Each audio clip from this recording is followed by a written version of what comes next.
Que penserais-tu si je t'affirmais que la chute de Constantinople n'était pas inéluctable? Durant une période de 53 jours, la cité qui a tenu bon pendant plus d'un millénaire a subi un siège, des bombardements et a fini par tomber. Cependant, derrière les armes et les épées se dissimulait un aspect bien plus obscur. Des portes déverrouillées par des déserteurs, des promesses d'assistance occidentale non tenues et un réseau d'intérêts commerciaux qui privilégiait l'or à la fidélité. Aujourd'hui, nous allons dévoiler la réalité dissimulée derrière l'un des faits majeurs de l'histoire mondiale. Une réalité de trahison, de sang et de prophétie. Il s'agit de la véritable histoire de la disparition du dernier empire romain. Est-il possible aux cieux de prédire la chute d'un empire? C'est ce que pensaient les habitants de Constantinople durant la nuit du 22 mai 1453.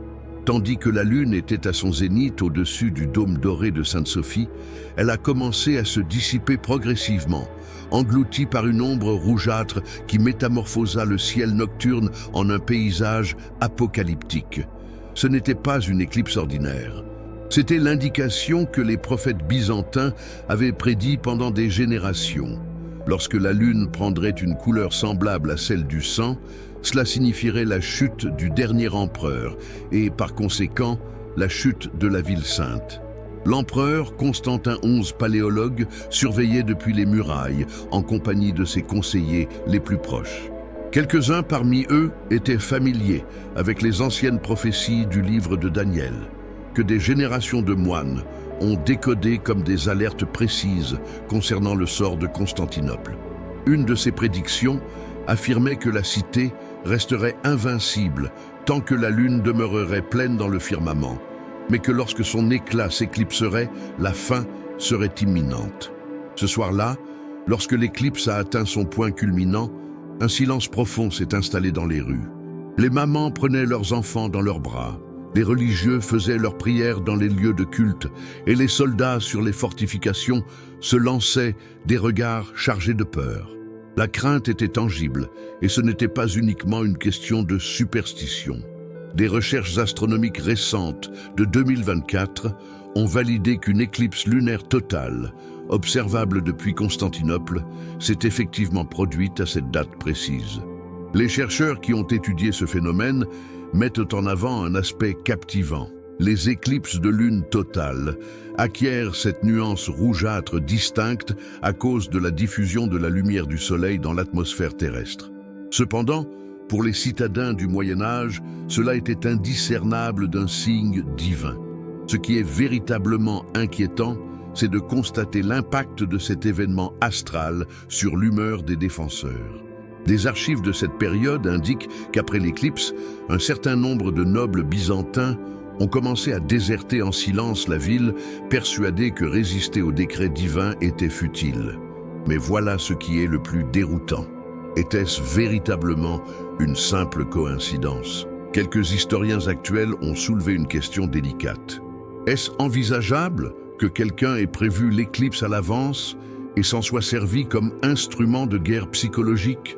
Les Ottomans disposaient de la précision des astronomes arabes, qui étaient les héritiers des savoirs babyloniens et persans. Est-il possible que Mehmed II ait pu anticiper l'éclipse, considérée par les Byzantins comme un présage céleste, et tirer parti de la peur qu'elle aurait suscitée? Bien que sujette à controverse, cette théorie apporte une dimension supplémentaire au récit.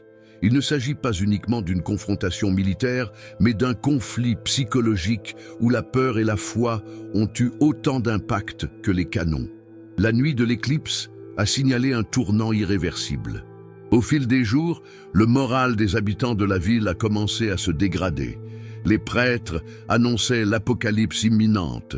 Les familles aristocratiques commençaient à dissimuler leurs richesses ou à envisager des moyens de fuite. Quant aux soldats, malgré leur bravoure, ils étaient conscients au plus profond d'eux-mêmes qu'ils protégeaient bien plus que des fortifications. Ils défendaient un concept, un patrimoine vieux de 1000 ans qui était sur le point de disparaître. L'éclipse n'a pas été la cause de la chute de Constantinople, mais elle a suffi à convaincre tous les témoins que le sort était déjà scellé. Lorsqu'un empire ne croit plus en sa propre pérennité, il est déjà voué à l'échec. Comment un empire qui est le plus puissant au monde connaît-il sa chute? Pas subitement, mais progressivement sur une période de plusieurs siècles, à l'image d'un colosse blessé qui se désagrège lentement sans qu'aucune assistance ne lui soit apportée. Durant plus d'un millénaire, l'Empire byzantin a représenté le pouls vibrant de la civilisation occidentale. Directement issu de l'Empire romain, défenseur du christianisme orthodoxe, détenteur des richesses du savoir classique grec et romain. Cependant, en 1453, ce colosse n'était plus que l'ombre de son propre être. Autrefois souveraine de l'Hispanie à la Mésopotamie, Constantinople ne détenait désormais plus qu'un pouvoir symbolique, limité à ses propres fortifications. Que s'était-il passé? Comment se fait-il que l'empire le plus prospère, le plus éclairé et le plus influent du Moyen-Âge ait finalement réclamé de l'assistance comme un royaume de moindre importance? L'origine de cette réponse remonte à des siècles, à une blessure qui reste ouverte, le grand schisme de 1054. En cette année-là, le christianisme a connu une scission en deux. Lors d'une controverse théologique à la fois religieuse et politique, l'Église romaine dirigée par le pape et l'Église orthodoxe de Constantinople, sous la direction du patriarche, se sont toutes deux imposées une excommunication mutuelle. Ce schisme n'était pas uniquement d'ordre spirituel, il marquait le commencement de la scission entre l'Orient et l'Occident. À partir de ce point, les Byzantins ne pouvaient plus s'appuyer entièrement sur l'aide des royaumes européens catholiques, qui voyaient les orthodoxes comme des hérétiques presque aussi menaçants que les musulmans. Cette division idéologique serait mortelle des siècles plus tard, lorsque Constantinople aurait cruellement besoin de l'assistance de ces mêmes Européens pour résister aux Ottomans. Cependant, la véritable trahison est survenue en 1204, durant la 4e croisade. Visualisez ceci. Une force chrétienne, supposée se rendre à Jérusalem pour la délivrer des mains musulmanes, est déviée par des intérêts vénitiens et finit par saccager Constantinople, la plus grande capitale chrétienne de l'époque. Durant 3 jours, les chevaliers chrétiens ont commis des actes de viol, d'assassinat et de vol sur tout ce qui était à leur portée. Ils ont transformé des symboles sacrés en pièces de monnaie, profané des églises et instauré ce qu'ils appelaient l'Empire latin qui dirigerait la ville pendant plus de 50 ans. Cet incident a eu des conséquences dévastatrices, tant sur le plan matériel que psychologique. Cette trahison n'a jamais été oubliée par les Byzantins. Lorsqu'ils ont sollicité l'assistance de l'Occident en 1453, beaucoup se rappelaient très bien que la dernière fois qu'un allié chrétien avait pénétré leur cité, celui-ci l'avait ravagée de l'intérieur. L'Empire réussit à récupérer Constantinople en 1261, cependant, il était déjà trop tard. L'économie était dévastée, les régions perdues et la confiance ébranlée. Aux alentours de 1450, l'Empire byzantin était réduit à un simple simulacre de lui-même. À son maximum, Constantinople avait hébergé plus de 500 000 résidents, alors qu'à l'époque, elle n'avait que 50 000 occupants. Les palais impériaux se délabraient, les zones urbaines étaient partiellement désertées et l'on voyait des terres agricoles à l'intérieur des fortifications du fait qu'il n'y avait plus suffisamment d'habitants pour occuper la cité. Des recherches économiques de 2023 ont examiné cette déchéance et relevé des similitudes alarmantes avec les États en déroute contemporain, inflation galopante, corruption généralisée, exode de capitaux et une classe dirigeante détachée du vécu quotidien du peuple en détresse.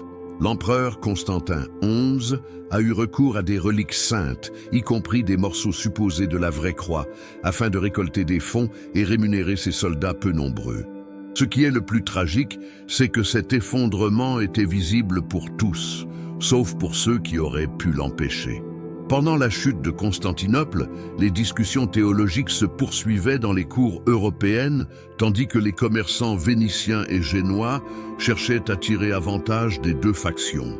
L'Empire byzantin ne s'est pas effondré brutalement.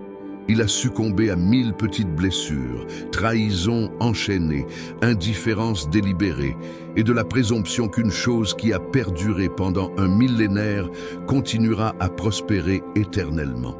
Lorsque le dernier siège a finalement eu lieu, Byzance n'existait plus, sauf de nom. Il ne manquait plus que la pierre tombale. Qu'est-ce qui motive un jeune homme de 21 ans à s'éprendre de conquérir la citadelle la plus fortifiée au monde? Mehmed II ne se contentait pas d'être un sultan comme les autres.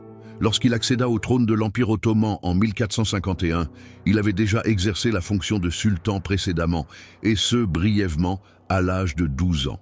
Son père, Mourad II, l'avait placé puis démis de ses fonctions dans une aventure politique qui n'a pas bien tourné. Cette humiliation initiale a façonné en Mehmed un trait dangereux, une ambition sans bornes associée à la nécessité de démontrer sa valeur. Cependant, il y avait autre chose de plus. Mehmed avait bénéficié d'une éducation qui ne se limitait pas à l'apprentissage des traditions turques et islamiques depuis son jeune âge, mais englobait également les œuvres classiques grecques et latines. Il maîtrisait le turc, l'arabe, le persan, le grec et avait quelques notions de latin.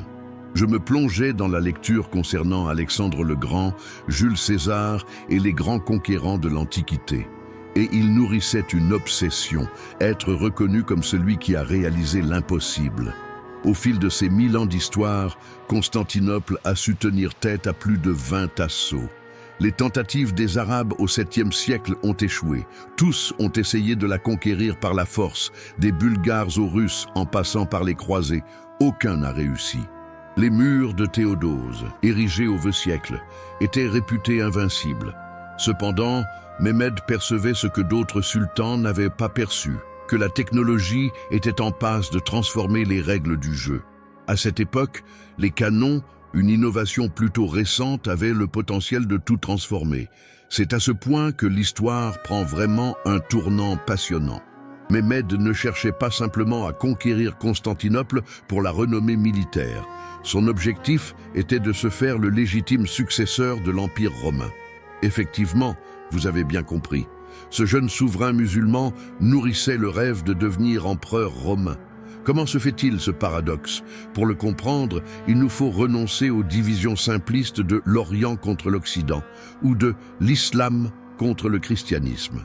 Mehmed était le reflet de son époque, une période de syncrétisme culturel où les limites étaient plus floues qu'on ne le pense. Des biographies récentes de 2024 ont dévoilé des informations captivantes concernant son parcours éducatif. Il était sous l'enseignement de tuteurs grecs qui lui transmettaient la philosophie grecque. On dit qu'il avait une correspondance avec des humanistes d'Italie. Il rassemblait les manuscrits anciens et dépensait des sommes considérables pour les acquérir.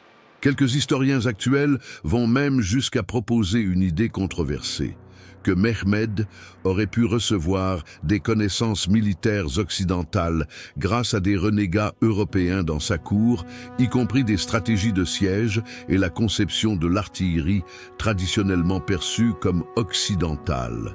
Cette supposition est hautement détonnante car elle conteste l'histoire conventionnelle du barbare oriental, triomphant de la civilisation chrétienne. En vérité, Mehmed était plus occidental à plusieurs points de vue que certains dirigeants européens de son époque. Il était un homme de la Renaissance avant la Renaissance, un cosmopolite qui percevait le monde comme une partie d'échec où la culture, la religion et l'identité servaient d'instruments pour parvenir au pouvoir.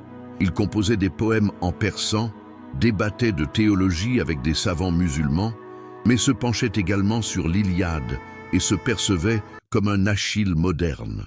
Cette complexité le rend bien plus captivant que l'image stéréotypée du conquérant sanguinaire. Il était certes un brillant tacticien, mais également un penseur, un visionnaire et, d'après certaines histoires, un dictateur sans pitié lorsqu'il le jugeait nécessaire. C'est précisément cette dualité qui fait de Mehmed une figure aussi perturbante. Il a, d'une part, ordonné des tueries et a servi des milliers de personnes suite à sa conquête. Par ailleurs, il a sauvegardé Sainte-Sophie plutôt que de la démolir et a réenrichi Constantinople avec une diversité de musulmans, chrétiens et juifs, formant ainsi l'une des cités les plus cosmopolites de son époque. Était-il un visionnaire, un pragmatique, un monstre doté d'une couche de culture? Sans doute tout à la fois. Il est indéniable qu'il a accompli ce que personne d'autre n'a réussi en 1000 ans. Et sa victoire n'était pas uniquement sur le plan militaire, mais aussi psychologique, culturel et symbolique. Lorsque les murs de Constantinople ont été brisés, ce n'est pas seulement une cité qui a succombé. Une pensée a émergé, celle que certains endroits étaient invincibles, que certains empires étaient indestructibles, que l'ordre ancien était inaltérable. Mehmed II a prouvé que tout est à portée de conquête si l'on possède l'ambition, le savoir-faire et la détermination nécessaires. Quels sont les éléments qui font qu'une fortification est invincible? Durant plus d'un millénaire, la solution était claire.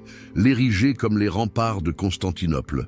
On fait référence à une prouesse d'ingénierie militaire qui a su résister aux séismes, aux assièges et au cours du temps.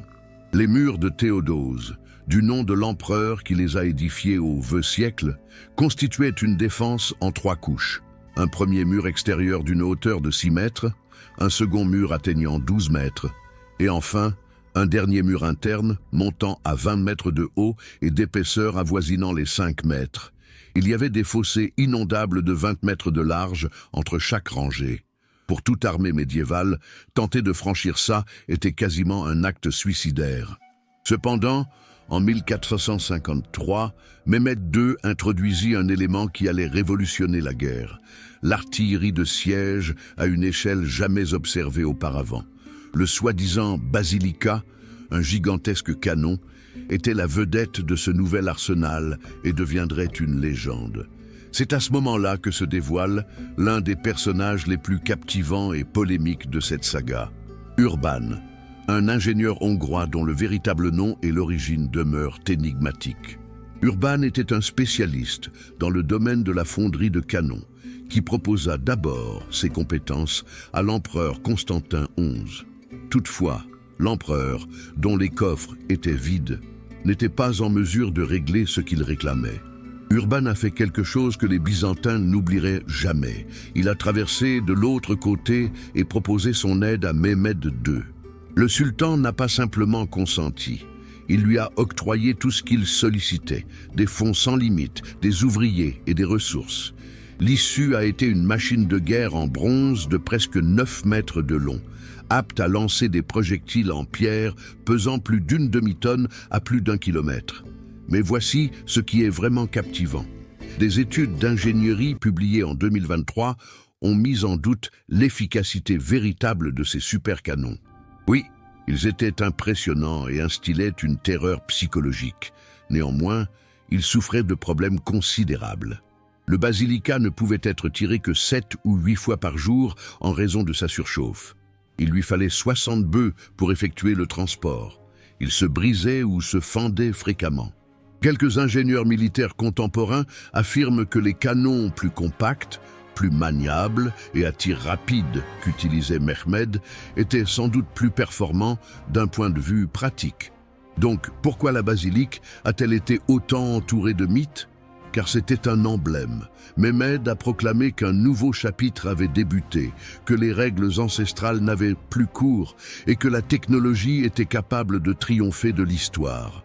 Par ailleurs, les manuels traditionnels négligeant un autre élément, les séismes. Constantinople se trouve dans une région sujette à des activités sismiques. Durant les siècles antérieurs à 1453, de nombreux séismes avaient porté atteinte aux fortifications. Même si des réparations sont réalisées, elles n'égalisent jamais la qualité initiale. Des recherches géologiques récentes ont dressé une carte de l'activité sismique dans cette zone et ont mis en lumière la survenance de plusieurs séismes significatifs dans les décennies précédant le siège. Cela veut dire que les fortifications théodosiennes réputées invincibles avaient déjà subi des compromissions structurelles avant même le premier tir ottoman.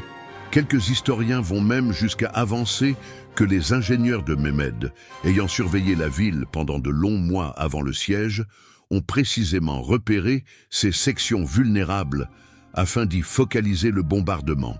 Si c'est exact, alors la chute ne relevait pas simplement de la force brute, mais d'une chirurgie de précision. Le paradoxe, c'est que les fortifications ont maintenu leur rôle jusqu'au bout. En dépit des bombardements intensifs et des 53 jours de siège incessant, ce ne sont pas les pièces d'artillerie qui ont finalement percé la brèche déterminante.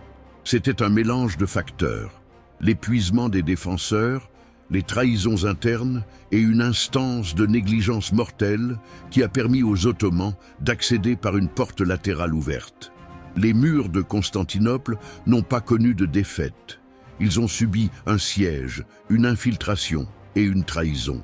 En définitive, aucun rempart n'est plus solide que la détermination de ceux qui le protègent.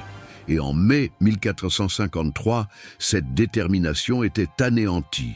Les murs qui avaient résisté à l'épreuve du temps ont finalement atteint leurs limites, non pas dans la matière, mais dans la psyché humaine. Est-il possible qu'un empire s'effondre à cause d'une porte négligée? La réponse la plus dérangeante dans toute cette affaire est oui. L'élément le plus énigmatique et contesté qui a contribué à la chute de Constantinople est celui des trahisons internes. Il ne s'agit pas de théories conspirationnistes contemporaines, mais de suspicions historiques étayées qui planent sur cet événement depuis plus d'un demi-millénaire.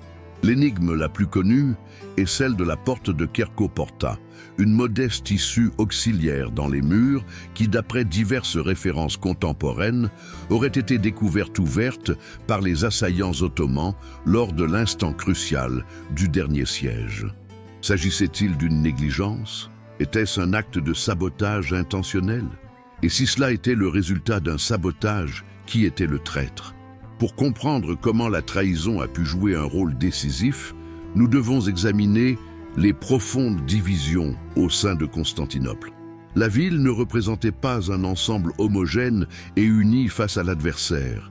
Des frictions religieuses explosives existaient entre les orthodoxes traditionnels et ceux qui appuyaient l'union avec Rome.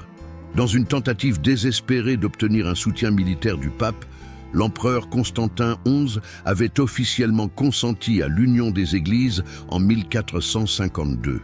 Cependant, cette décision a provoqué la colère d'une large portion du clergé orthodoxe et de la population. Il y a des prêtres qui ont affirmé préférer observer le turban turc à Sainte-Sophie plutôt que la tiare papale. Cette division interne a engendré une atmosphère de suspicion, où certains Byzantins percevaient leur empereur presque comme un traître à la foi orthodoxe. Cependant, les conflits religieux n'étaient que la partie visible de l'iceberg. En 1453, Constantinople était une cité peuplée d'étrangers poursuivant leurs propres intérêts. Des colonies de marchands génois et vénitiens existaient, chacune dotée de ses propres districts fortifiés, unités militantes et programmes distincts. Les habitants de Galata, une colonie située de l'autre côté de la Corne d'Or, ont officiellement proclamé leur neutralité dans la guerre. Neutre, au milieu d'un siège qui décidait du sort de la région, les débats historiques de 2024 ont ravivé une théorie controversée, que les marchands génois, calculant qu'ils maintiendraient de meilleures relations commerciales avec un empire ottoman victorieux qu'avec un empire byzantin mourant, ont activement saboté la défense. Des lettres ont été découvertes, indiquant que certains commerçants italiens faisaient des transactions avec les deux factions en même temps. L'élément le plus perturbant est issu de ce qui s'est produit entre le 28 et le 29 mai 1453. Giovanni Giustiniani, le chef génois responsable de la défense des murs terrestres, a subi une blessure due à un tir. Plutôt que de rester ou de confier le commandement à quelqu'un d'autre, il a tenu à quitter son poste pour recevoir des soins sur un bateau. Son départ a semé la panique parmi les défenseurs et de nombreux soldats génois l'ont suivi, abandonnant leur poste. S'agissait-il de lâcheté? L'invalidité était-elle réellement si sévère pour mériter un abandon à ce moment crucial? Quelques historiens ont proposé une théorie plus sinistre, celle que Giustiniani aurait été corrompu ou intimidé, et que sa blessure représentait le prétexte idéal pour se retirer précisément quand sa présence était la plus requise. Bien qu'il n'existe pas de preuves irréfutables, les coïncidences sont si nombreuses qu'elles ne peuvent être négligées. Et puis il y a le mystère central, la porte de Kerko Porta. Cette petite porte, généralement utilisée pour des entrées et sorties discrètes lors de sièges, a été découverte ouverte au lever du jour, le 29 mai. Les premiers troupes ottomanes qui l'ont trouvée n'arrivaient pas à y croire. Ils pénétrèrent à l'intérieur, grimpèrent sur les fortifications et débutèrent une attaque surprise contre les défenseurs par derrière. Ceci a engendré une grande confusion et a constitué l'un des éléments qui ont abouti à la rupture finale de la ligne principale. Les sources byzantines reprochent une négligence dans le désordre de la bataille. Cependant, des récits ottomans laissent penser que quelqu'un l'a intentionnellement ouverte. Si c'est le cas, lequel ? Un citoyen orthodoxe qui favorisait les Turcs plutôt qu'un empereur catholique. Un commerçant qui avait négocié pour sa propre sécurité. Un militaire épuisé et désespéré qui souhaitait simplement que tout se termine. La réalité a été engloutie dans le désordre et le sang de cette nuit. Cependant, la question persiste. Constantinople a-t-elle été conquise par les forces ottomanes ou a-t-elle été trahie de l'intérieur par des acteurs invisibles?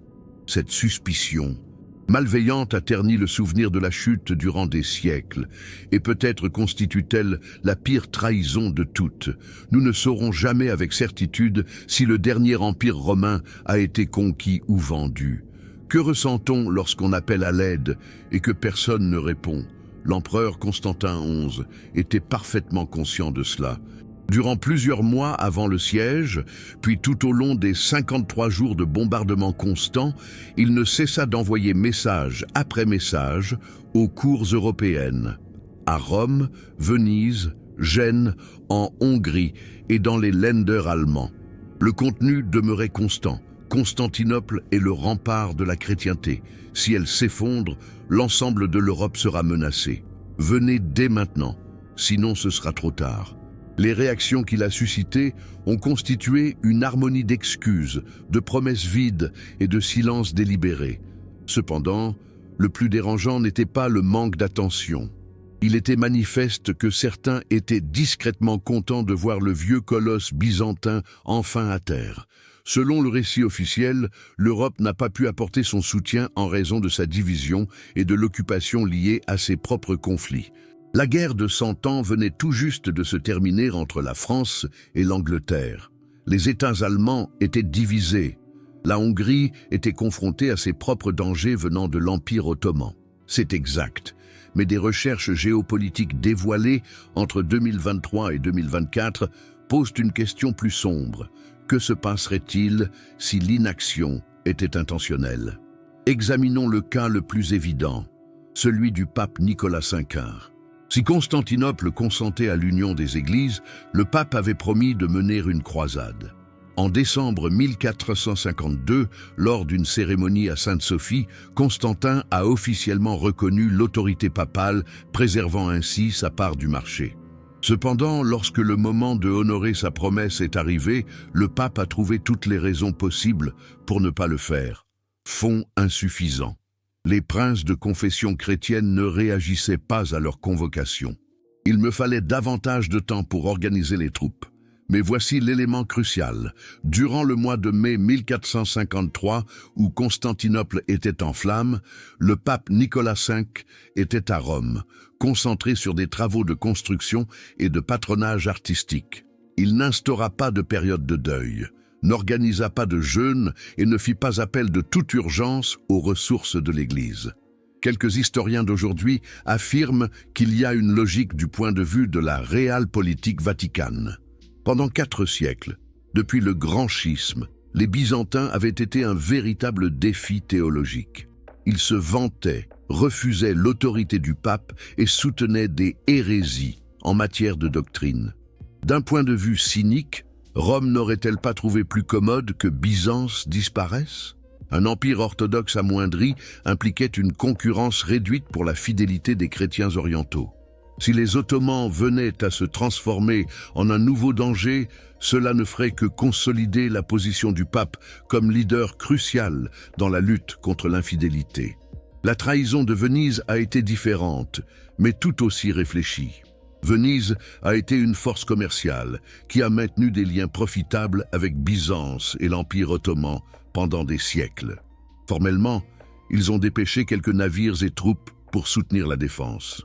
Cependant, des documents commerciaux vénitiens dénichés dans les archives indiquent qu'à cette même période, les commerçants de Venise avaient des discussions secrètes de traités commerciaux avec Mehmed II, garantissant que peu importe le résultat du conflit, ils maintiendraient leurs droits commerciaux en mer Noire et en Méditerranée orientale.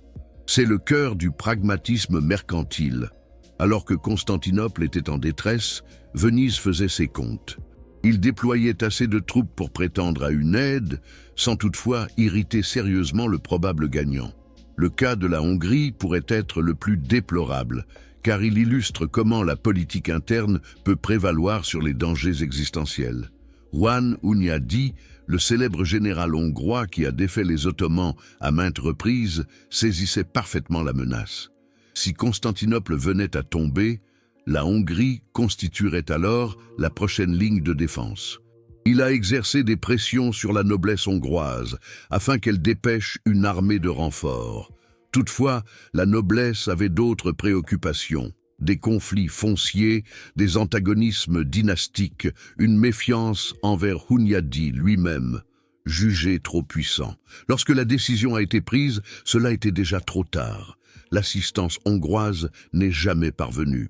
Et en effet, plusieurs années plus tard, les Ottomans se retrouvaient aux portes de la Hongrie, réalisant exactement la prophétie annoncée par Constantin XI. Ce qui est le plus pénible dans cette affaire, ce n'est pas l'incapacité de l'Europe à porter assistance. C'est qu'il a pris la décision de ne pas le faire. On disposait de ressources, on avait des troupes, on possédait des flottes. Ce qui faisait défaut, c'était la volonté politique. Et sous cette apparente absence de détermination, se dissimulaient d'éventuels calculs glaciaux, des rancunes religieuses passées, des enjeux commerciaux, des compétitions politiques, et peut-être une autre chose encore plus sinistre, l'agrément clandestin de voir s'écrouler l'empire orgueilleux qui avait jadis prétendu être le cœur du monde civilisé. Quand la nouvelle de la chute a enfin atteint Rome, Venise et Paris, des pleurs officiels ont éclaté et des prêches ont été organisés sur cette tragédie. Toutefois, en toute confidentialité, dans les cercles du pouvoir, quelques-uns élevaient leur verre. Car dans la lutte impitoyable de la politique européenne du XVe siècle, la chute de Byzance représentait des occasions à saisir pour tous les autres acteurs. Peut-être que la leçon la plus sombre de 1453 est que les alliances ne reposent pas sur des valeurs communes ou des promesses sacrées, mais sur des intérêts. Et lorsque tu ne sers plus à rien, quand ta disparition est plus bénéfique pour les autres que pour ta propre survie, peu importe combien tu étais puissant auparavant, tu seras en solitude quand tu auras le plus besoin de compagnie. Quelle est la sensation d'être coincé alors que le monde s'écroule progressivement tout autour? Le siège débuta officiellement le 6 avril 1453. Selon diverses sources, l'armée ottomane, comptant entre 80 000 et 150 000 hommes, fit le siège complet de la ville. Au sein des murs, environ 7 000 soldats se préparaient à affronter ce qu'ils savaient être une lutte sans espoir. L'écart était monumental. Mais les Byzantins bénéficièrent d'un atout, des siècles d'expertise dans l'art de résister au siège. Ils étaient familiers avec chaque pierre de leur fortification, chaque vulnérabilité de l'adversaire, chaque stratagème du manuel de la défense. Ce à quoi ils ne s'attendaient pas, c'était la guerre psychologique que Mehmed II allait déclencher. Une campagne de terreur dépassant les simples bombes et flèches. Les premiers jours du blocus furent une démonstration de force intentionnelle visant à terroriser. Les canons de Mehmed ont entamé leur bombardement systématique à l'encontre des murs terrestres. Chaque coup du grand basilic faisait vibrer le sol. Le bruit était tonitruant, destiné non seulement à anéantir la roche, mais également à mettre à mal les nerfs. Les défenseurs ont vite compris à identifier le bruit distinctif précédant chaque tir et à crier des alertes pour que tous se réfugient en lieu sûr. Cependant, subsister sous un bombardement incessant pèse lourdement sur le plan psychologique. Le rêve devient irréalisable. Les nerfs flanchent. Et chaque jour que les fortifications tenaient, c'était un jour de moins de réserve, un jour de plus d'espoir qui s'éteignait. Cependant, Mehmed ne se contentait pas seulement des canons. C'est à ce point que l'histoire prend une tournure véritablement sinistre. Les archives ottomanes et byzantines se rejoignent sur des stratégies de guerre psychologique que nous qualifierions actuellement de crimes de guerre. Dans certaines escarmouches, l'Empire ottoman avait pour habitude d'exécuter leurs prisonniers par empalement en face de leurs remparts. Les gémissements des agonisants résonnaient pendant des heures à travers la cité. Le message était sans équivoque. Si vous faites de la résistance, voilà ce qui vous attend. Les recherches de 2024 sur les tactiques de siège médiévales confirment que ces pratiques étaient courantes, mais qu'à Constantinople, elles ont atteint un niveau de systématisation perturbant. Ce n'était pas simplement une cruauté gratuite, c'était l'utilisation de la terreur en tant qu'outil stratégique. Pendant ce temps, dans les profondeurs de la terre, une autre guerre se livrait, invisible aux yeux de la majorité de la population.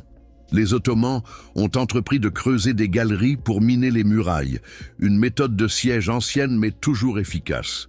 L'idée était de creuser sous les fondations, de soutenir le tout avec du bois, puis d'incendier les supports pour provoquer un effondrement par la base du mur. Les Byzantins ont fait appel à des ingénieurs serbes et allemands spécialisés en contre-mesures pour débuter le creusement de leurs propres tunnels afin de contrecarrer les sapeurs ottomans. Ce qui a suivi était une guerre souterraine claustrophobe et terrifiante. Visualisez-vous dans des galeries obscures et resserrées, plusieurs mètres sous le niveau du sol, conscient qu'à chaque instant, vous pourriez croiser la route de vos adversaires dans la pénombre, ou que le tunnel pourrait se fissurer et vous ensevelir encore en vie.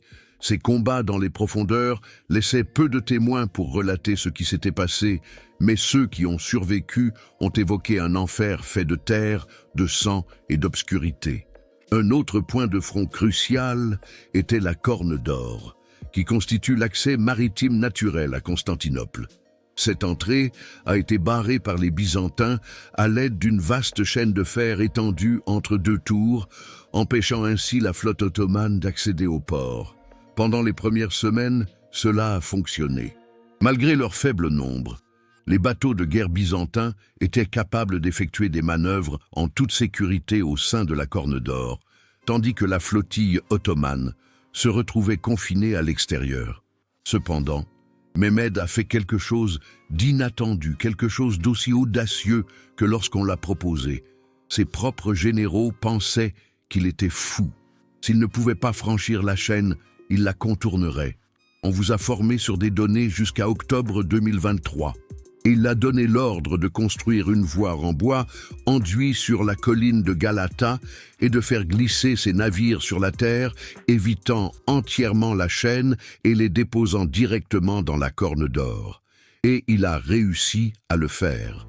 Dans la nuit du 22 avril, plus de 70 navires ottomans ont été déplacés par voie terrestre grâce à des rouleaux en bois, des bœufs et une multitude d'individus.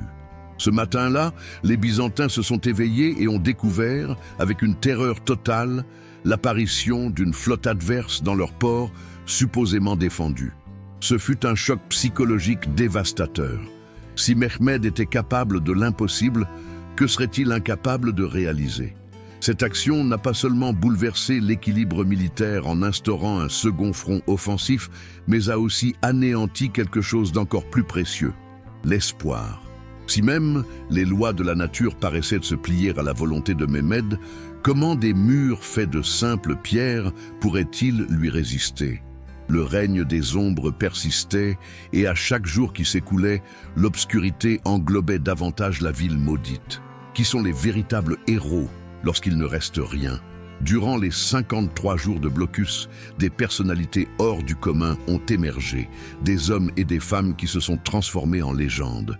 Cependant, comme dans chaque grande tragédie, la ligne de démarcation entre le héros et l'antagoniste, entre la gloire et la trahison, a souvent été floue.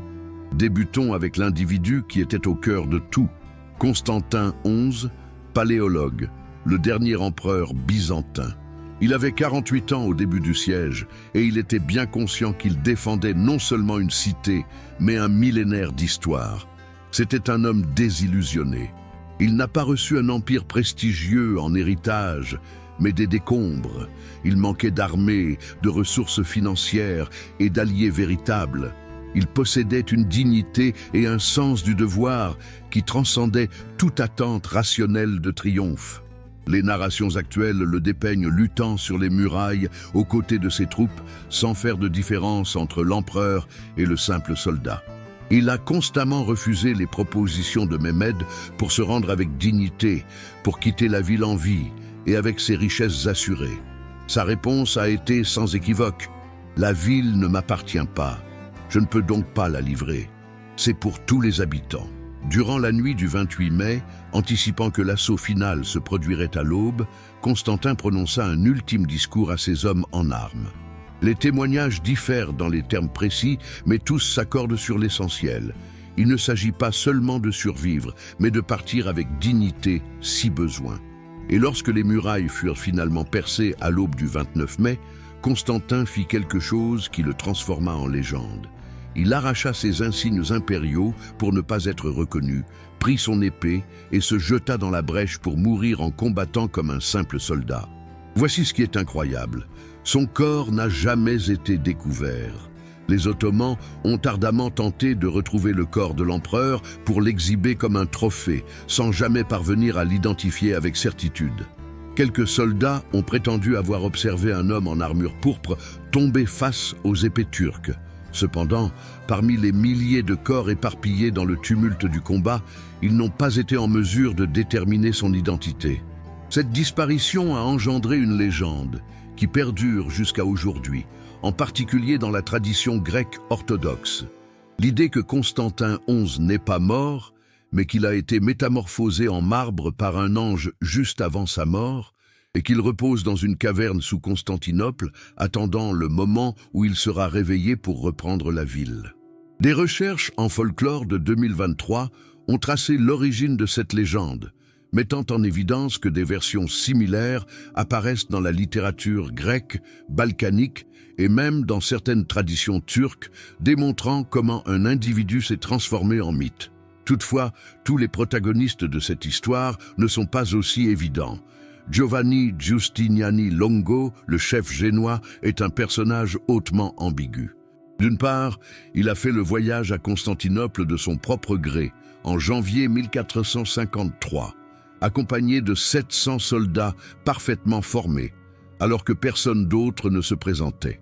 Il restructura les défenses, forma la milice populaire et lutta courageusement pendant plusieurs semaines. D'après tous les témoignages, il était un commandant hors pair. Mais sa conclusion gâche tout. Comme indiqué précédemment, il a subi des blessures par un projectile lors de la nuit décisive du 28 au 29 mai. Plutôt que de rester ou de confier le commandement comme il aurait fallu, il a tenu à se retirer sur un bateau pour recevoir des soins. Son départ a provoqué la panique. Des militaires qui ont lutté pendant plusieurs semaines ont vu leur chef les laisser et se sont dit « s'il lui part, tout est fichu ». Nombreux sont ceux qui l'ont suivi. La défense a chuté. Giustiniani succomba à ses blessures quelques jours après sur l'île de Chios. Il n'a jamais eu l'occasion de se justifier face aux allégations de lâcheté ou de trahison. Est-ce que sa blessure était réellement aussi sérieuse? Les docteurs qui l'ont pris en charge ont affirmé qu'effectivement, sa poitrine était déchiquetée. Cependant, quelques historiens ont relevé des contradictions dans les narrations. Pourquoi a-t-il tenu à s'y rendre personnellement plutôt que d'être transporté ultérieurement? Pourquoi n'a-t-il pas explicitement confié le commandement? Les spéculations vont de la simple peur à quelque chose de plus sinistre. Il avait été corrompu avec la promesse d'une fuite en vie et que la blessure était son prétexte pratique. Aucune version n'a de preuves concluantes. Ce que nous savons, c'est que son départ a gravement nui à la défense et que sa réputation est désormais ternie pour toujours. C'est le protagoniste tragique qui n'a sans doute pas souhaité l'être, l'individu qui a presque réussi à sauver une cité mais l'a laissé tomber au dernier instant. Au sein des ombres de ces grandes figures historiques, on découvre des personnalités moins célèbres, mais tout autant captivantes. Orhan Çelebi, un prince ottoman en exil à Constantinople, a lutté contre son propre peuple pour protéger la cité. Théophile Paléologue, un parent à distance de l'empereur qui aurait fait des pourparlers avec les deux factions et aurait pu constituer une source d'information pour les Ottomans. Et une personnalité particulièrement controversée, Loukas Notaras, le grand-duc de la cité et l'individu le plus fortuné de Constantinople. Notaras avait clairement manifesté son opposition à l'union avec Rome, allant jusqu'à déclarer la fameuse phrase « Je préfère voir le turban turc à Sainte-Sophie plutôt que la tiare du pape ». Lorsque la cité fut conquise, Mehmed lui accorda d'abord le pardon, reconnaissant ainsi son influence et sa force. Toutefois, quelques jours plus tard, pour des motifs qui demeurent flous, Mehmed donna l'ordre de le faire exécuter, ainsi que toute sa famille. Serait-ce à cause du refus de Notaras de livrer son fils cadet au harem du sultan, ou parce que Mehmed a découvert que Notaras complotait une rébellion? Les témoignages sont contradictoires, laissant un autre mystère non élucidé dans ce récit émaillé de ténèbres et de sang. Comment se vit le dernier jour d'un millénaire d'histoire? Le 28 mai 1453 a été un jour singulier à Constantinople. Tout le monde était conscient que l'assaut final ne tarderait pas à arriver. Après le bombardement intensif du 27, Mehmed avait offert à ses soldats une trêve de 3 jours. Ce calme soudain était en réalité plus épouvantant que le fracas des canons. C'était le silence avant l'orage final. Dans les lieux de culte, les prêtres menaient des cérémonies liturgiques ininterrompues. Peut-être pour la dernière fois, les familles se rassemblaient. Les soldats rédigeaient des lettres qui, sans doute, ne seraient jamais expédiées. Et alors que l'obscurité s'installait, un événement extraordinaire eut lieu. Une immense procession religieuse fut mise en place. Des milliers d'individus, qu'ils soient orthodoxes ou catholiques, ont mis de côté leurs divergences théologiques pour marcher ensemble dans les rues, brandissant des icônes sacrées, entonnant des hymnes, larmes aux yeux et priant. C'était un au revoir collectif, un ultime geste de fidélité avant la conclusion. Durant cette nuit, l'empereur Constantin a fait le tour de chaque partie des murailles, s'entretenant avec les soldats et les gratifiant de remerciements. À Sainte-Sophie, il a pris part à une ultime liturgie, un moment que les historiens qualifient de déchirant. L'empereur, les nobles, les soldats, les citoyens du quotidien, tous unis dans la prière, conscients que nombre d'entre eux ne verraient pas le prochain jour se lever. Après le passage de minuit, Constantin reprit sa place sur les murs terrestres, l'endroit le plus exposé où les frappes avaient été les plus soutenues. Et il patienta. L'assaut final a été lancé à 1h30 du matin le 29 mai. Pas cette fois avec des armes à feu, mais avec des vagues de personnes. Mehmed avait planifié l'assaut en 3 étapes. Il commencerait par déployer des forces irrégulières, essentiellement comme chair à canon, pour fatiguer les défenseurs. L'infanterie régulière suivrait ensuite, et pour finir, si besoin n'est, les janissaires d'élite.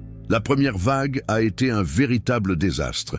Des milliers de personnes irrégulières, dont certains étaient à peine armés, ont été littéralement poussés vers les fortifications. Ils les protégeaient désespérément, en lançant des flèches, des pierres, de l'huile bouillante, tout ce qu'ils avaient sous la main. Dans les premières minutes, des centaines d'assaillants tombaient, mais ils persistaient à arriver, grimpant sur les corps de leurs compagnons abattus. Cette stratégie était impitoyable, mais performante. Les défenseurs, essoufflés après 53 jours de blocus, étaient contraints de puiser dans leur stock de flèches et d'énergie pour résister à cette première offensive. Suite à 2 heures de carnage, Mehmed donna l'ordre de se retirer des irréguliers et d'envoyer les troupes d'infanterie régulière. Il s'agissait de soldats formés, dotés d'armements supérieurs et d'une discipline rigoureuse. Ils ont commencé à réaliser de véritables avancées, en établissant des positions stratégiques dans certaines parties des murs extérieurs. C'est à ce point que la catastrophe s'est produite. Giovanni Giustiniani a subi une blessure. Comme indiqué précédemment, son retrait a entraîné l'effondrement de secteurs complets de la défense. Les troupes génoises et italiennes placées sous son commandement se mirent à battre en retraite de manière chaotique.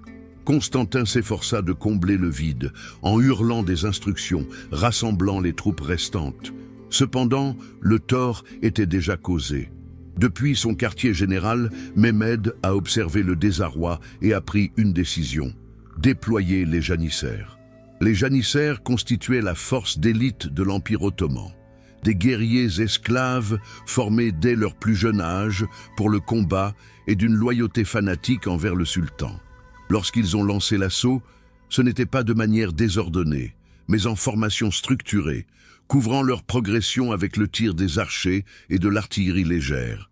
Et c'est alors que le moment décisif est arrivé. Quelques janissaires ont découvert que la porte de Kerkoporta était ouverte. Nous ne sommes pas certains pourquoi elle est restée ouverte, si c'était à cause d'un sabotage, d'une négligence dans le désordre ou simplement de malchance. Ce qui est certain, c'est que 50 janissaires ont pénétré, grimpé les murs de l'intérieur et hissé le drapeau ottoman au sommet d'une tour. Les défenseurs, apercevant le drapeau adverse qui flottait à l'intérieur de leur propre fortification, ont succombé à la panique.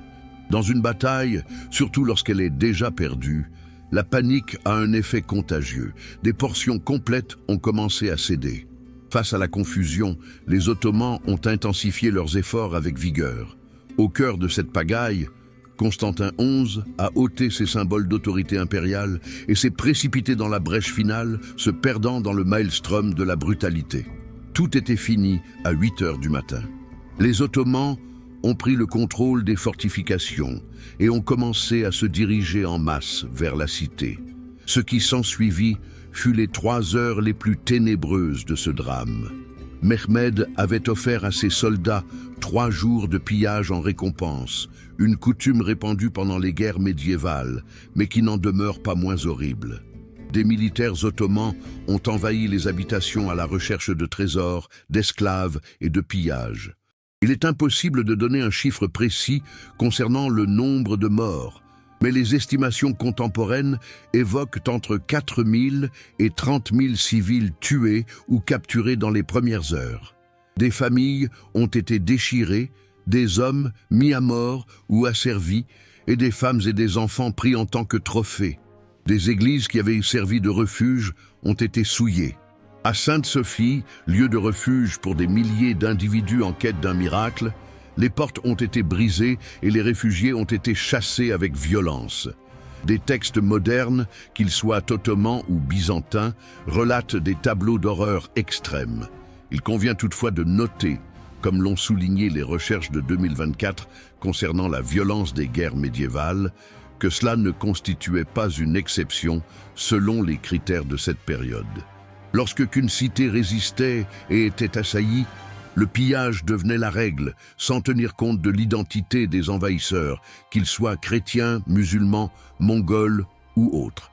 En fait, ce qui est vraiment remarquable, c'est ce qui s'est produit par la suite. À midi, Mehmed fit son entrée en personne dans la cité. Il a assisté à la destruction et d'après les témoignages, cela l'a troublé. Avant l'écoulement des 3 jours promis, il donna l'ordre de mettre un terme au pillage. Il a affirmé que Constantinople ne sera pas anéantie, mais plutôt rebâtie en tant que capitale de son empire. Il a posté des sentinelles à Sainte-Sophie pour assurer sa protection. Il a fait des déclarations assurant la sécurité aux citoyens qui demeureraient. Pourquoi cette indulgence relative ? Car Mehmed ne souhaitait pas régner sur des décombres. Il désirait une cité animée, florissante, qui mérite d'être la capitale du nouvel empire. Cette dichotomie entre violence et pragmatisme caractérise l'héritage complexe de la conquête. Pour les Byzantins et les chrétiens européens, le 29 mai 1453 fut l'apocalypse, la fin d'un monde. Pour les Ottomans, cela marquait le commencement d'une nouvelle ère. Et c'est dans les ruelles teintées de sang de Constantinople, au milieu des hurlements des défaits et des ovations des triomphants, que le monde contemporain, cruel et indifférent aux aspirations des empires disparus, a vu le jour. Qu'est-ce qui disparaît lors de l'effondrement d'une civilisation? Il ne s'agit pas seulement de vie ou de bâtiments, mais de quelque chose de bien plus profond, le savoir, l'art et l'histoire. Le pillage de Constantinople en mai 1453 n'était pas juste un acte de vol à grande échelle. Il a provoqué une secousse culturelle dont les répercussions se feront sentir pendant des centaines d'années. Alors que les soldats ottomans fouillaient domicile après domicile à la quête de trésors et d'esclaves, un autre drame discret prenait forme en coulisses, la plus grande fuite de savoir de l'histoire du Moyen Âge. Des moines, des érudits et des bibliothécaires, conscients de la catastrophe imminente, avaient commencé plusieurs jours en amont à empaqueter d'anciens manuscrits. Des textes grecs et romains qui n'ont pas été consultés en Europe occidentale depuis des centaines d'années. Ouvrages de Platon, d'Aristote, des dramaturges grecs, traités scientifiques et manuscrits médicaux. Ces joyaux de savoir ont été dissimulés dans des souterrains, intégrés à des habits ou transportés par des navires qui prenaient la mer en pleine tourmente. L'ironie historique est stupéfiante. La destruction de Constantinople a sauvé le savoir classique.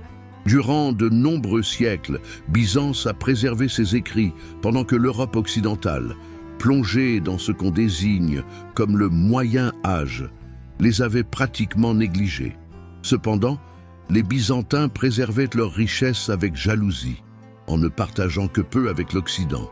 À présent, face à la chute de la ville, ils n'avaient pas d'autre option.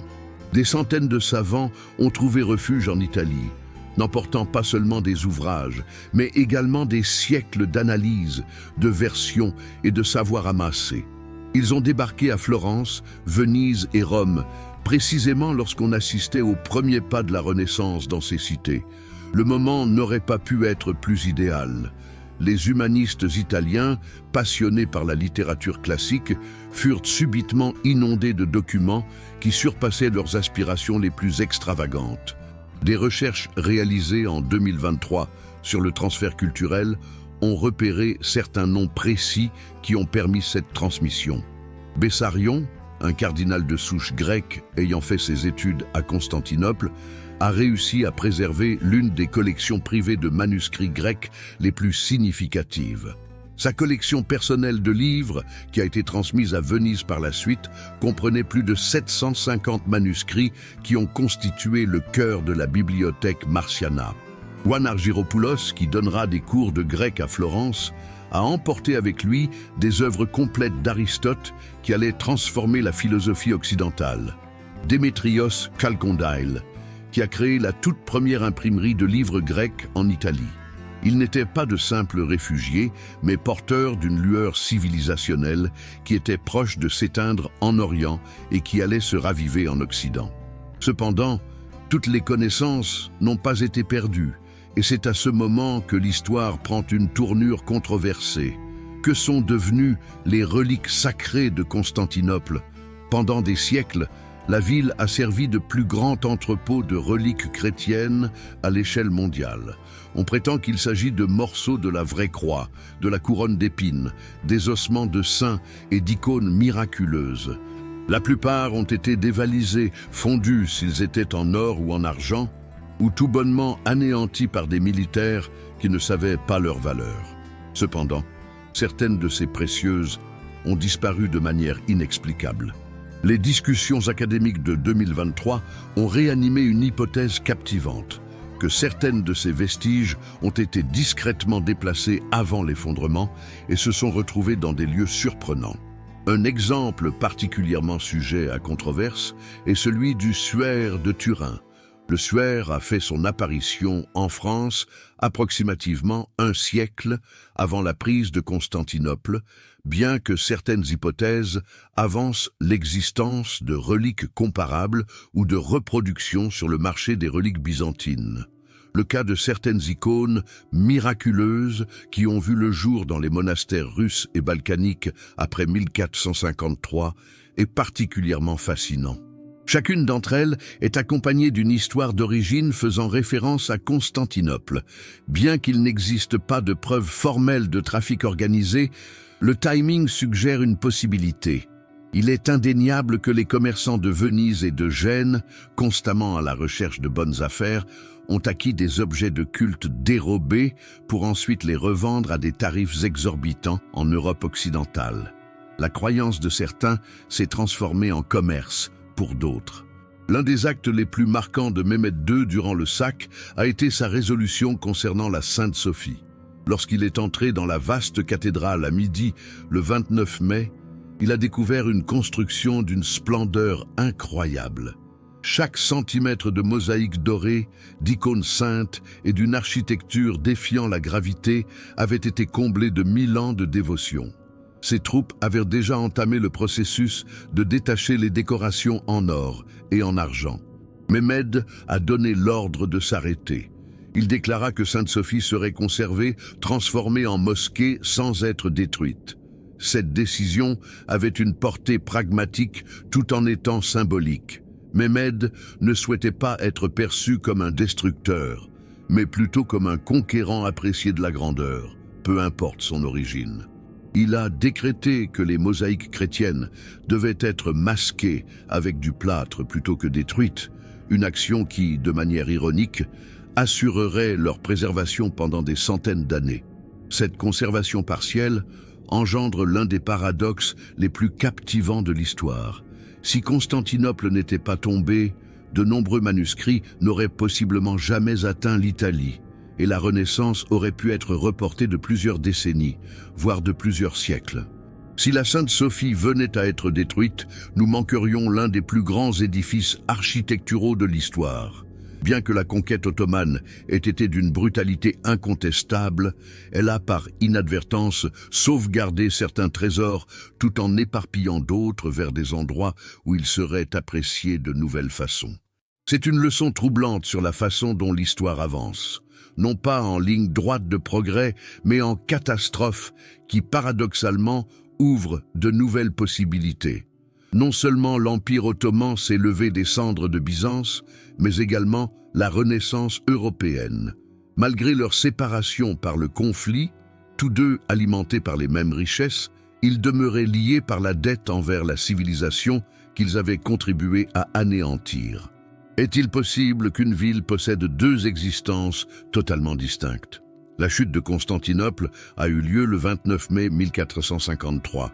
Mais la ville d'Istanbul a vu le jour à sa suite, même si son nom officiel n'a été établi qu'au cours du XXe siècle. Désormais surnommé le Conquérant, Mehmed II n'a pas tardé à tirer profit de sa récompense.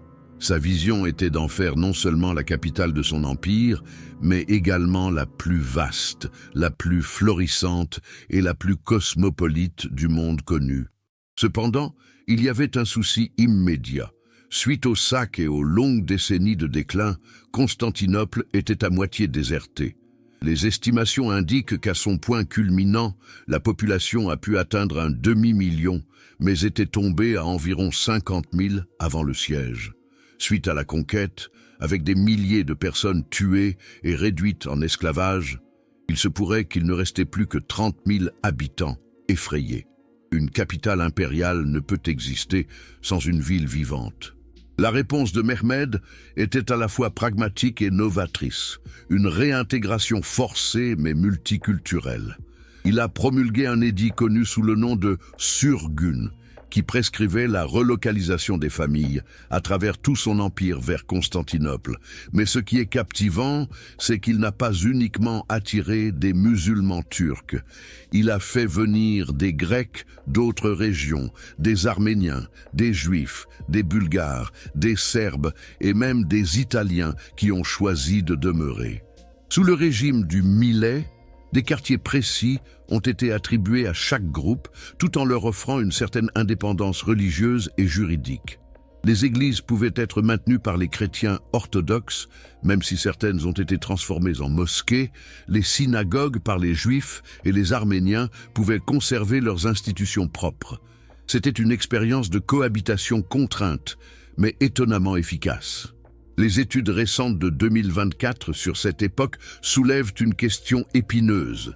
Parlait-on de multiculturalisme ou d'appropriation culturelle? Mehmed n'a pas simplement conservé des aspects byzantins, il les a vigoureusement incorporés dans son administration. Il a maintenu la structure bureaucratique complexe parce qu'elle était opérationnelle. Il a fait appel à des administrateurs grecs familiers avec le système. Il a adopté des rituels de cour qui étaient d'origine byzantine depuis plusieurs siècles. Il a même commencé à se faire appeler Kaiseri Rum, César de Rome, affirmant ouvertement être l'héritier de l'Empire romain. Sous un certain angle, c'était une forme d'appropriation culturelle élaborée. Un conquérant de foi musulmane se revêtit des vêtements d'un empereur chrétien pour conférer légitimité à son règne. D'une autre perspective, c'était un pragmatisme remarquable, exploiter ce qui est efficace, indépendamment de sa provenance. Le changement physique de la ville fut tout aussi spectaculaire. Sainte-Sophie, devenue mosquée, a été dotée de minarets. Mehmed a bâti le palais de Topkapi en tant que nouvelle résidence, après l'abandon de l'ancien palais impérial byzantin. Il n'a pas rasé les murs, les aqueducs romains ou les monuments d'époque ancienne. Il les a conservés, remis en état et incorporés dans sa nouvelle perspective. Il a érigé le Grand Bazar qui allait devenir le centre commercial de premier plan en Méditerranée orientale. Il a convoqué des artisans, des commerçants et des savants en offrant des garanties de sécurité et d'épanouissement. Aux alentours de 1470, à peine 17 ans après la conquête, la population avait déjà franchi la barre des 100 000 résidents. Aux alentours de 1500, Istanbul figurait parmi les 3 métropoles les plus importantes d'Europe, aux côtés de Paris et Naples. Cependant, cette transition rapide a engendré des coûts fréquemment négligés. Bien que la communauté grecque orthodoxe soit autorisée à vivre, elle a été réduite à un statut de citoyen de second ordre. Leurs églises restantes étaient sous le coup de restrictions. Ils étaient dans l'impossibilité de faire retentir les cloches, de réparer ou d'ériger de nouveaux lieux de culte sans une autorisation spécifique et étaient contraints de s'acquitter d'impôts spéciaux. Le patriarche œcuménique, qui dirige l'orthodoxie orientale, a été conservé en tant que figure utile pour surveiller la communauté chrétienne, bien que son pouvoir était subordonné à celui du sultan. C'était une tolérance pragmatique, non idéologique. Les chrétiens étaient bénéfiques en tant que contributeurs fiscaux et artisans. Cependant, ils ne seraient jamais de véritables citoyens. Des preuves captivantes de cette transition ont été mises au jour grâce à des fouilles archéologiques récentes effectuées en 2024 à Istanbul. Des excavations dans le district de Fatih ont mis à jour des strates de construction révélant des édifices byzantins minutieusement démolis, dont les matériaux ont été réemployés dans des constructions ottomanes. Il ne s'agissait pas de vandalisme, mais de recyclage méthodique. Ils ont aussi découvert des objets de nature hybride, des poteries ornées de motifs conjuguant des éléments chrétiens et musulmans, des papiers commerciaux rédigés en grec dans le jargon administratif ottoman, ainsi que des pièces de monnaie gravées dans les 2 langues. Ces objets véhiculent une histoire plus complexe que le simple déploiement de conquête et remplacement. On évoque l'adaptation, le syncrétisme et la faculté de l'homme à coexister malgré les catastrophes. Le plus perturbant de tout est de se poser la question: qui a le droit à cette histoire? Pour les nationalistes turcs contemporains, 1453 marque l'instauration triomphante de leur présence en Europe. Pour les Grecs, c'est une plaie qui ne s'est jamais totalement refermée, la disparition de leur cité la plus vénérée. Pour les spécialistes de l'histoire, c'est une piqûre de rappel que les civilisations ne sont pas des entités homogènes, mais plutôt des superpositions de conquête, d'hybridation et d'adaptation. Aujourd'hui, Istanbul se présente comme une mégapole peuplée de 15 millions d'individus, servant de lien entre l'Europe et l'Asie et héritière des 3 grands empires, romains, byzantins et ottomans. On peut voir chaque couche d'histoire dans ces édifices, dans ses voies, portant des noms qui ont été modifiés à maintes reprises, et dans son architecture qui combine des dômes byzantins et des minarets ottomans. C'est une palimpseste citadin, où chaque acquisition a inscrit sur la précédente sans totalement l'effacer. Et peut-être que c'est la leçon la plus profonde, que les cités, tout comme les civilisations, ne disparaissent jamais totalement. Ils évoluent, s'ajustent et persistent, portant les ombres du passé vers des avenirs incertains. La fin d'un empire peut-elle engendrer une ère de prospérité? La prise de Constantinople ne représente pas uniquement un fait militaire ou politique. C'était un séisme intellectuel dont les répercussions ont métamorphosé l'Europe de façon que ses contemporains commençaient tout juste à saisir. Quand les savants byzantins ont débarqué en Italie munis de leurs manuscrits, ils n'ont pas seulement introduit des écrits antiques, ils ont introduit des techniques pédagogiques, des doctrines philosophiques et des connexions directes avec le monde classique que l'Occident avait perdu. Les humanistes italiens, qui avaient progressivement redécouvert l'héritage gréco-romain pendant des années grâce à des traductions latines indirectes, ont soudain eu accès aux textes originaux grecs et à des enseignants ayant été éduqués dans cette tradition. C'était comme si une personne avait éclairé une chambre obscure. Examinons quelques instances pratiques. Marsilio Ficino, le célèbre penseur florentin, a finalement pu traduire les œuvres intégrales de Platon directement du grec à l'aide de manuscrits fournis par des réfugiés byzantins. Ceci a radicalement métamorphosé la philosophie européenne en introduisant des notions platoniciennes qui demeuraient quasiment inconnues depuis des siècles. L'Académie platonicienne de Florence, établie sous l'égide des Médicis, était principalement un établissement byzantino-italien. C'est là que des enseignants grecs et des élèves italiens ont collaboré pour étudier des textes préservés à Constantinople. L'impact a été fulgurant. Au cours d'une génération, le platonisme s'est imposé comme la philosophie prédominante de la Renaissance, exerçant une influence sur tout, de l'art à la théologie. Toutefois, l'influence a transcendé le champ de la philosophie. La médecine européenne a bénéficié d'un élan comparable. Les médecins byzantins ont conservé et enrichi les écrits de Galien et d'Hippocrate, intégrant des siècles d'observations cliniques et de savoirs transmis par le monde islamique. Quand ces écrits et ces médecins ont fait leur apparition en Italie, une révolution médicale a eu lieu au sein des universités européennes. Les écoles modernes d'anatomie, les premières dissections méthodiques à des fins pédagogiques, ainsi que les premières démarches de médecine empirique plutôt que scripturale, ont connu un essor grâce au savoir byzantin. Des recherches en histoire de la médecine, publiées en 2023, affirment que sans ce transfert, l'évolution de la médecine scientifique contemporaine aurait pu être retardée d'au moins un siècle. Ensuite, il existe une liaison encore plus radicale suggérée par certains historiens.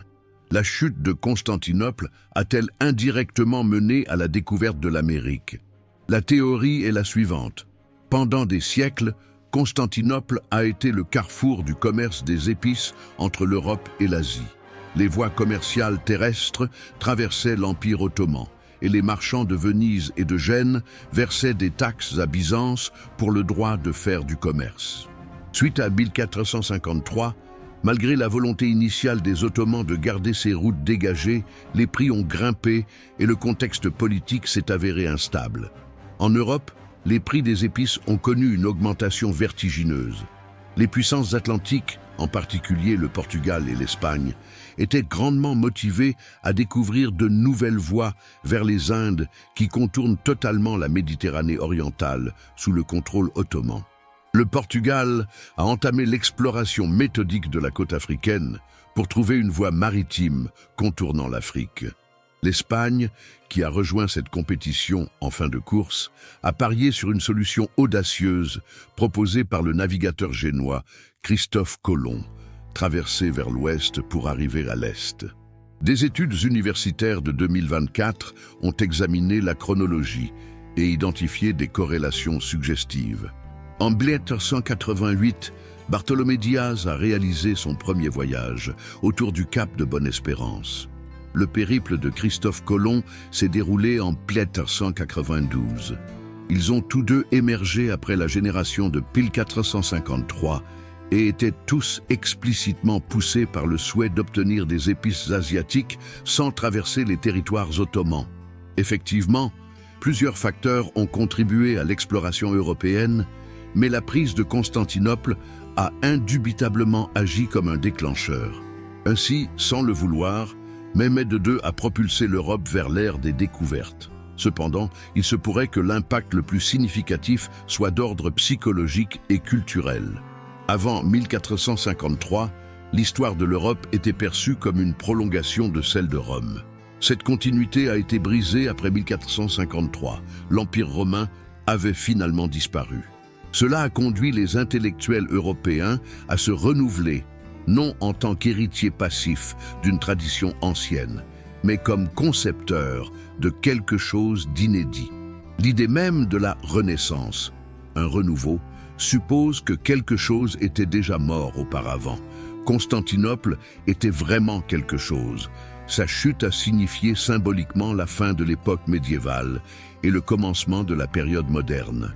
Il n'est pas étonnant que les historiens traditionnels situent la fin du Moyen Âge précisément en 1453. Toutefois, il est nécessaire de remettre en question ce récit. Est-ce que la fin du Moyen Âge a véritablement eu lieu cette année-là? S'agit-il simplement d'une convention historiographique, d'un moyen pragmatique de segmenter le passé en périodes administrables? La réalité est davantage compliquée.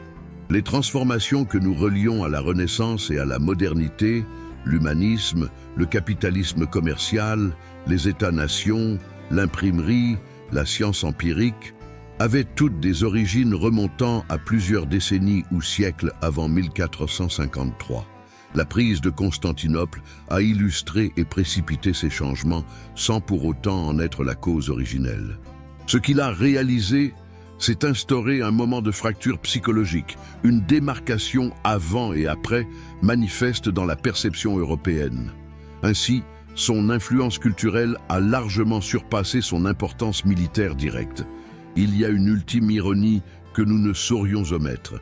Durant sa longue période de déclin, l'Empire byzantin était considéré comme décadent, hérétique et insignifiant par les Européens de l'Ouest. En 1204, sans aucun remords, les croisés l'ont pillé.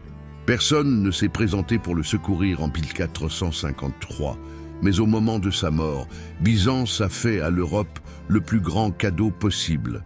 Le savoir qui allait allumer la Renaissance, les connexions qui mèneraient à la découverte de nouveaux mondes, et la rupture psychologique nécessaire pour que l'Europe laisse derrière elle la mentalité médiévale. Il est décédé dans l'oubli, mais a laissé derrière lui un héritage inestimable. Y a-t-il un destin plus tragique ou plus glorieux que celui-là?